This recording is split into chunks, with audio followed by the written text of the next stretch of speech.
ஒரு மனத்தத்துவ டாக்டர் கிட்ட ஒரு மனுஷன் போய் கேட்பான், என்னோட வாழ்க்கையில சமாதானமோ சந்தோஷமோ இல்லை, என் இருதயம் ஃபுல்லா கசப்புனாலையும் வெறுப்புனாலையும் ஏன் இந்த வாழ்க்கைன்னு சொல்ற அந்த ஒரு வெறுப்பின் உச்சம் எப்பவும் இருதயத்துல இருக்கு, சமாதானத்துக்கு எனக்கு ஒரு வழி சொல்லுங்கன்னு சொல்லி கேட்கும்போது அந்த மனோதத்துவ டாக்டர் சொல்லுவாரு, நம்ம ஊர் பக்கத்துல ஒரு சர்க்கஸ் இருக்கு, அந்த சர்க்கஸ்ல இருக்க அந்த கோமாளியை பார்த்து சிரிக்காத ஆட்களே கிடையாது, நீங்க அங்க போனா உங்க இருதயத்துல கொஞ்ச நேரமாவது சமாதானம் கிடைக்கும்.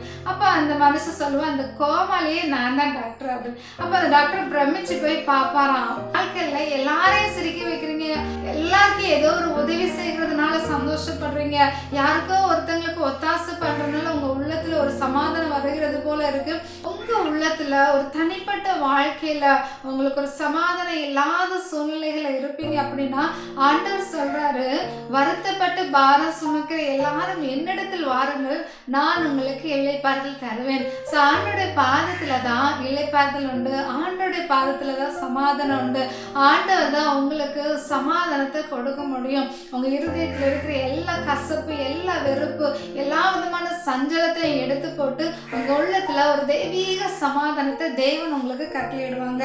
வேதம் சொல்லுகிறது, யோவான் 14:27 சமாதானத்தை உங்களுக்கு வைத்து போகிறேன், என்னுடைய சமாதானத்தை உங்களுக்கு கொடுக்கிறேன், உலகம் கொடுக்கிற பிரகாரமா நான் கொடுக்கலாம், அதனால நீங்க கலங்காமலும் திகையாமலும் இருங்கன்னு சொல்றாங்க.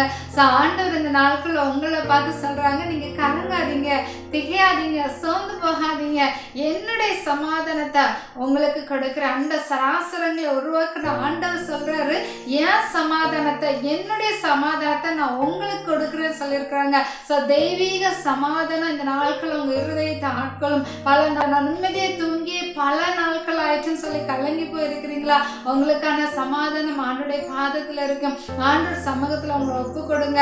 ஒருவேளை உங்க இருதயத்தை சஞ்சலப்படுத்துகிற ஏதோ ஒரு பாவங்கள், ஏதோ ஒரு அடிமைத்தனத்தின் காரியங்கள், எதுக்கோ நான் அடிக்ட் ஆயிருக்கேன், எதுக்கோ அடிமையா இருக்கேன், எதுலயோ நான் சிறைப்பட்டு போயிருக்கிறேன்னு சொல்லி சஞ்சலப்படுறீங்களா, உங்க பாவம், உங்க அக்கிரமம், உங்க மீறுதல்கள் எல்லாவற்றையும் ஆண்டோருடைய பாதத்துல எப்போ நீங்க ஒப்பு கொடுத்து அதை விட்டு விலகுறீங்களோ அந்த நாட்கள்ல தெய்வ சமாதானம் உங்க இருதயத்தை ஆட்கொள்ளும்.